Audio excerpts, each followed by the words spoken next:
Last week குட்டி பசங்களுக்கு back பண்ண லஞ்ச் பாக்ஸ் ரெசிபியில் டேக்கோ இருந்ததை பார்த்துட்டு சில பேர் ரெசிபி கேட்டிருந்தீங்க. ஸோ இன்றைக்கி அந்த ரெசிபி எப்படி செய்கிறதுன்னு பார்க்கலாம் வாங்க. ஒரு கடாயில் கொஞ்சமாக எண்ணெய் விட்டுட்டு பொடி பொடியாக நறுக்கின வெங்காயம், இஞ்சி பூண்டு பேஸ்ட்டு, பொடி பொடியாக நறுக்கின கேப்சிகம், இது எல்லாத்தையும் நல்லா பச்சை வாசனை போகிற அளவுக்கு வதக்கிட்டு கொஞ்சமாக சீரகம், சோம்பை நல்லா தட்டி சேர்த்துக்கோங்க. அது கூடவே மசாலாவுக்காக கொஞ்சமாக மஞ்சள் தூள், குழம்பு மிளகாய் தூள், தேவையான அளவு உப்பு சேர்த்துட்டு கடைசியாக இது கூட கஸ்தூரி மேத்தி சேர்த்து ஸ்டவ்வை ஆஃப் பண்ணிவிடுங்க.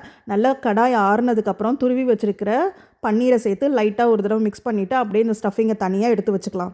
இப்போது ஆஸ் யூஷுவல் எப்போதும் சப்பாத்தி போடுற மாதிரி நல்லா பெரிய சப்பாத்தியாக போட்டுட்டு நம்ம வீட்டில் இருக்கிற ஏதாவது ஒரு மூடியை வச்சு உங்களுக்கு தேவையான சைஸ் வந்து ரவுண்டாக கட் பண்ணி எடுத்துகிட்டு அதை தவால ஒரு 2 நிமிஷம் டோஸ்ட் பண்ணி எடுத்துட்டு அடியில் சீஸ், மேலே பன்னீர் ஸ்டஃபிங், அதுக்கு மேலே சீஸ் வச்சு நல்லா இந்த மாதிரி ப்ரெஸ் பண்ணி உள்ளே இருக்கிறது எல்லாத்தையும் அமுக்கி விட்டுருங்க. இப்போ சூப்பராக டேக்கோ ஷேப் வந்துருச்சு இல்லையா? இப்போ நெய் தடவுன தவால 2 பக்கமும் புரட்டி போட்டு எடுத்திங்கன்னா சூப்பரான கிறிஸ்பியான பன்னீர் டேக்கோ ரெசிபி ரெடி.